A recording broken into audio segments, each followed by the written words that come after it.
पड़ोसी का घर जलाने वाले को अपनी छत का ख्याल रखना जरूरी है। म्यांमार में चल रहे गृह युद्ध ने अब एक नया मोड़ ले लिया। अराकान आर्मी, जो म्यांमार के सबसे शक्तिशाली जाति सशस्त्र समूहों में से एक है, उसने बांग्लादेश के साथ सटी 271 किलोमीटर लंबी सीमा पर पूरा नियंत्रण हासिल कर लिया है।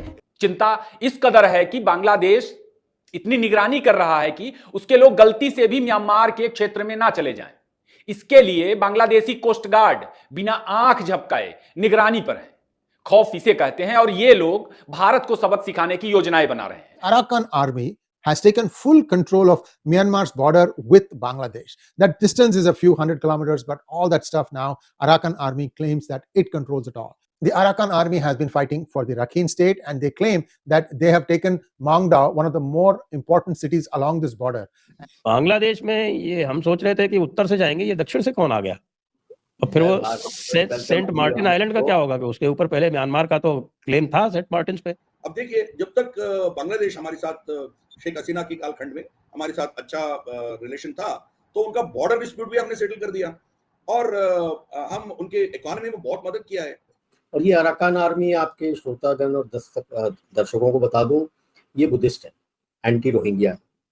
रोहिंग्या सबको वापस फेंक दिया है वहां से और बाकी भाग गए हैं। अब आप ये देखें कि इंडिया ने जो डंडा दे के रखा बांग्लादेश को, ठीक है, इधर को थोड़ा सा जी, ठीक है। हिंदुओं ने जो डंडा दे के रखा पाकिस्तानियों को, ठीक है जी। अच्छा, पाकिस्तान ने उन्होंने क्या क्या नहीं करवाया, ठीक है। और उनका बड़ा मेजर अभी भी ऑन ड्यूटी, अभी 4 दिन पहले उन्होंने उसने एक बयान दिया है। क्या? उसने कहा जी हम तुम्हें मुसलमानियों, हम तुम्हें यूं निकालेंगे। जैसे हमने 71 में किया था वही चीज करो। और उस वक्त तो हमने 3 तरफ से किया था, अब तो अराकान आर्मी भी बॉर्डर पे आ गई है, तो चौथी तरफ से भी शुरू हो जाएगा। आई होप इस बार बांग्लादेश की मदद करने के लिए आगे हमारी सरकार नहीं आएगी। भारत को आंखें दिखा रहे बांग्लादेश की औकात दुनिया के सामने आ गई है और पता चल गया है कि बांग्लादेश में कितनी ताकत है और कितनी देर बांग्लादेश भारत के आगे टिक पाएगा। दरअसल अभी खबर आ रही है कि भारत बांग्लादेश तनाव के बीच बांग्लादेश के 270 किलोमीटर के सीमावर्ती एरिया पर कब्जा हो गया है और ये कब्जा अराकान आर्मी ने किया है, जो कि बुद्धों की एक फौज है। इतना बड़ा एरिया खोने के बाद भी बांग्लादेश की इतनी औकात नहीं है कि वो अराकान आर्मी से भिड़ सके। साथ ही बांग्लादेश की फौज ने अपने लोगों को हिदायत दी है कि म्यांमार बॉर्डर के पास बिल्कुल नहीं जाना, क्योंकि वहां बौद्ध बैठे हैं जो कि बांग्लादेशियों को 72 हुरों के पास पहुंचा सकते हैं, इसीलिए वहां से दूर रहना। अराकान आर्मी में करीब 40,000 लड़ाके हैं और इनका इरादा उस आइलैंड पर कब्जा पाना है जिस पर अमेरिका की नजर थी, मतलब सेंट मार्टिन आइलैंड।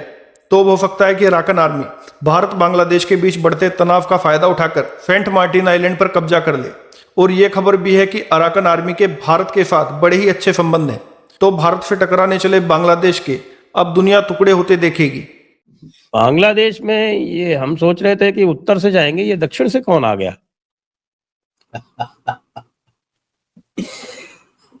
और फिर वो सेंट मार्टिन आइलैंड का क्या होगा? कि उसके ऊपर पहले म्यांमार का तो क्लेम था सेंट मार्टिन पे। तो ये हमारे जो आए हैं, आर्मी ने तो पूरा बॉर्डर कब्जा कर लिया है, रिवर क्रॉसिंग ब्लॉक कर दिया है। और ये अराकान आर्मी, आपके श्रोतागण और दर्शकों को बता दूं, ये बुद्धिस्ट है, एंटी रोहिंग्या। रोहिंग्या सबको वापस फेंक दिया है वहां से और बाकी भाग गए हैं। और खैर नेट पे कई लोग कह रहे थे कि चिटागोंग पहुंच गए। चिटागोंग तो बहुत दूर है वहां से। पहले जैसे बाजार है, पहले तो कॉक्सेस बाजार और चिटागोंग 100 किलोमीटर है। टेक्नाफ है, कॉक्सेस बाजार है और नीचे सेंट मार्टिन आइलैंड्स है। ज्यादा नजर उनका सेंट मार्टिन आइलैंड पे होगा और बाकी फिर कॉक्सेस बाजार और नीचे का जो जगह है उसके ऊपर भी उनका नजर रहेगा।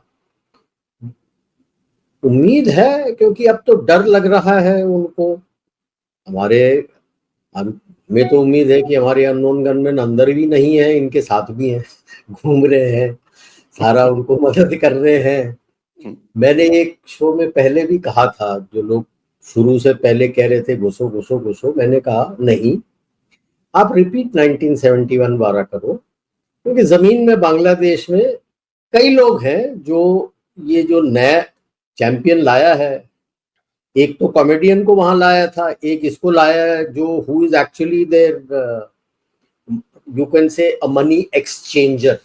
मनी लॉन्ड्रर को मैं मनी एक्सचेंजर बता रहा हूं। कि उनके ब्लैक मनी को व्हाइट कर रहा है, उसको लेके आया है। अब उसको क्या पता है यार, वो तो वही बोलेगा करेगा जो दूसरे कर रहे हैं। तो जमीन पे काफी लोग हैं जो उनके विरुद्ध हैं। तो जैसे हमने 71 में किया था वही चीज करो। और उस वक्त तो हमने 3 तरफ से किया था, अब तो अराकान आर्मी भी बॉर्डर पे आ गई है, तो चौथे तरफ से भी शुरू हो जाएगा। तो बेचारे को पता नहीं चलेगा किस तरफ जाऊं कहाँ नहीं जाऊं। और मुझे तो बड़ी हंसी आ रही थी जब एक ने ट्वीट किया कि आर्टिकल लिखा हुआ है, India loses $18 billion because Bangladesh has diverted it's trade. Good morning, पैसे तो है नहीं, किधर से लेके जा रहा है, यानी किधर। अरे नैरेटिव अगर बनाना है यार थोड़ा अकल लगाओ ना। कहते हैं नकल करने के लिए भी अकल की जरूरत होती है। अब आप ये देखें कि इंडिया ने जो डंडा दे के रखा बांग्लादेश को, ठीक है, इधर को थोड़ा सा जी, ठीक है। हिंदुओं ने जो डंडा दे के रखा पाकिस्तानियों को, ठीक है जी। अच्छा, पाकिस्तान ने क्या क्या नहीं करवाया, ठीक है। और उनका बड़ा मेजर अभी भी ऑन ड्यूटी, अभी 4 दिन पहले उसने एक बयान दिया है। क्या उसने कहा जी हम तुम्हें मुसलमानियों हम तुम्हें यूं निकालेंगे। मुसलमानियों या पाकिस्तानियों? बंगालियों को कहा, बंगालियों को निकालेंगे। उन्होंने बड़ा स्ट्रिक्ट बयान दिया उसने, ठीक है, ठीक है। हिंदुइज्म को उसने पूरा प्रमोट किया है। ठीक है। हम मुसलमान कह रहे हैं नेगोशिएट होना चाहिए। ओ भाई क्यों भाई, यार वो मुसलमान मुल्क है ना बांग्लादेश, ठीक हो गया। मुसलमान तो भाई उनका रूल होना चाहिए, ठीक हो गया। जैसे अगर आप कहते हैं हम आप ये कह रहे हैं, अच्छा आप कंप्लीट करें फिर मैं आपसे बात करूंगा, बड़ा मजा आएगा। ठीक है, आप मुझे चीज बताइए कि वहाँ पे फ्रांस में स्कार्फ लेने पे पाबंदी है। नहीं, आप इससे फ्रांस की तरफ ना जाएं। आप इससे प्रमोट किया चले किया यहूदियों ने किया, ठीक है। अच्छा, यूदों ने सारे ने किया अपने कल्चर को, ठीक है। हम अपने कल्चर को क्यों नहीं प्रमोट करते भाई? किसने रोका कल्चर को प्रमोट करने से? मेरी बात सुनो ना, ठीक हो गया। अब अगर हिंदुओं सरकार सलम के जो है ना कंधे मुबारक पे हज़रत अली चढ़ के उन्होंने बुत तोड़े खाना काबा से। अच्छा, अगर तो फिर सरकार सलम से बड़ा तो पीस वाला बंदा कोई नहीं था। ठीक है, यानी आप ये कहते हैं कि आज के दौर में आप ये नहीं मरना नहीं है, मरना है, वो दौर होगा। आप मुझे बताएं, आप ये कहना चाह रहे हैं कि भाई हिंदुओं को बुत तोड़ दें या ये सब कुछ कर दें, आप ये कहना चाह रहे हैं? सर देखे मंदिर जो उन्होंने बनाए हैं वहाँ पे, अच्छा ठीक है जी, क्यों भाई? अच्छा, ऐसे फिर ये मेरी बात मैं एक सवाल करूंगा, उसके बाद यही सेम क्वेश्चन या यही सेम बात अगर हिंदुस्तान के लोग कहते हैं कि यहाँ पे जो मस्जिदें बनी है क्यों बनी है, इन्हें डिमोलिश कर दे, फिर आप क्या जवाब? किया नहीं है उन्होंने, किया नहीं। तो उन्होंने अगर जिसने किया वो ठीक ही है जी सर, उन्होंने गलत किया है। तो हमारे यानी हमारी मस्जिद डिमोलिश हो तो वो गलत है, उनका मंदिर demolish on the right way, on the right way. आप इस्लाम के पॉइंट ऑफ व्यू से इस्लाम में हमें कहा गया है कि गैर मस्जिद जितने भी हैं उनकी इबादत गाहों की हिफाजत करनी है, ये चीज ठीक है, और उन्हें अपनी इबादत करने में आजादी है।